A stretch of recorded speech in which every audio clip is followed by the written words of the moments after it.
Now, I'm guessing most of us have watched a college basketball game, college football game, or any other college sport on TV.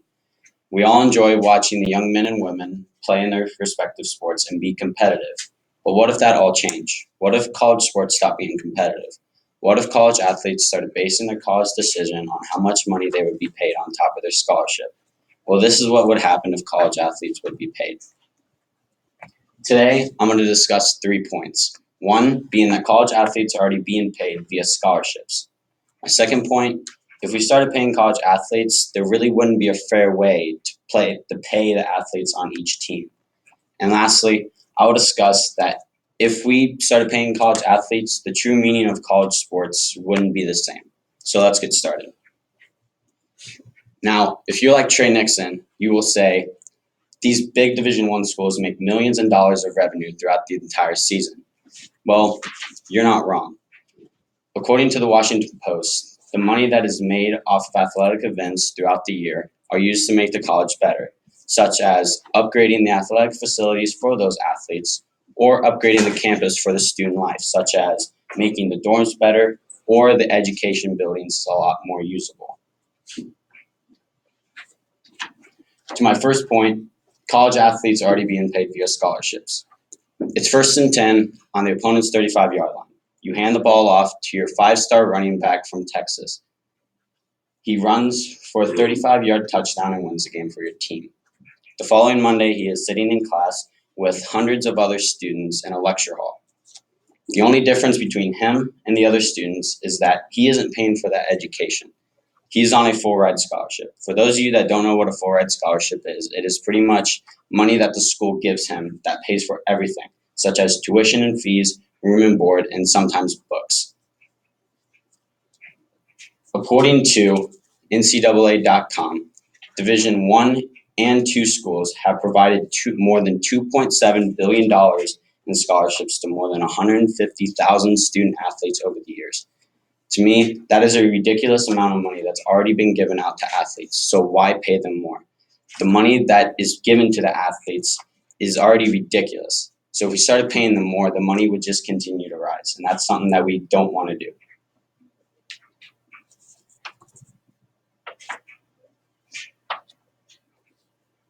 Now, most of us know that in college athletes, in college game, there are the starters, which are the best. You're probably more like the best players on your team, which will play the most minutes, are expected to be the best they can be every game.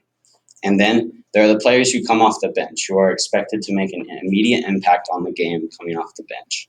And then there are the players like me, freshman basketball season, who don't really get to play unless they're winning by 30 or losing by 30. But that's all right. According to scholarshipstats.com, the average team size of an NCAA Division I FBS football team is around 117 players. With that being said, if we started paying athletes, we wouldn't be able to pay them fairly. We wouldn't be able to pay their top player the same as their bottom player, or it wouldn't be fair to the top player who is working his back off every single day to get the win for their team, and then to the other player that just sits on the bench and hands water out to the team. That's not fair to the guy that's working his butt off every day in practice and in games to that guy that we're paying them the same. Now, if you're like me and would rather watch college sports over professional sports, I don't blame you. To me, college sports are a lot more fun to watch because it's more competitive and they're playing for other than just the money.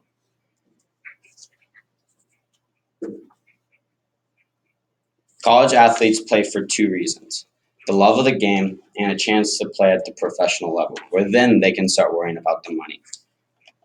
According to listland.com, if college athletes started being paid, college athletes would hold out on their contracts and then they would base their decision on how much money they would be being paid on top of their scholarships, which sounds a lot like professional sports.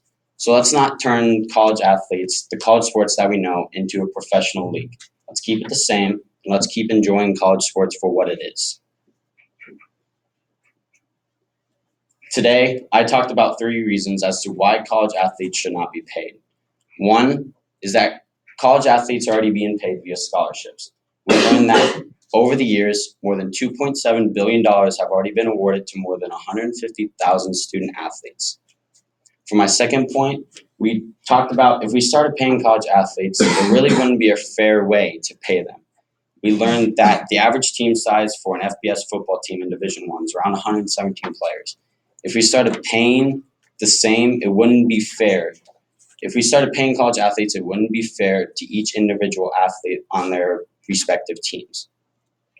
And lastly, we talked about that if we started paying college athletes, it would ruin the true meaning of college sports. College athletes play for two reasons: the love of the game and the chance to make it to the professional level, where they can start worrying about the money and not the game itself. So I hope you guys all learned something today. I hope you guys can all take what I've taught you during the speech and use it. I hope you guys all can take something from this speech and use it in your knowledge. Now, I understand you guys all have your ideas on this, and you might think college athletes should be paid, and that's fine. But I hope you guys could take what I've taught you and keep it in the back of your minds. So when somebody does say college athletes should be paid, you do have a counter argument. Thank you.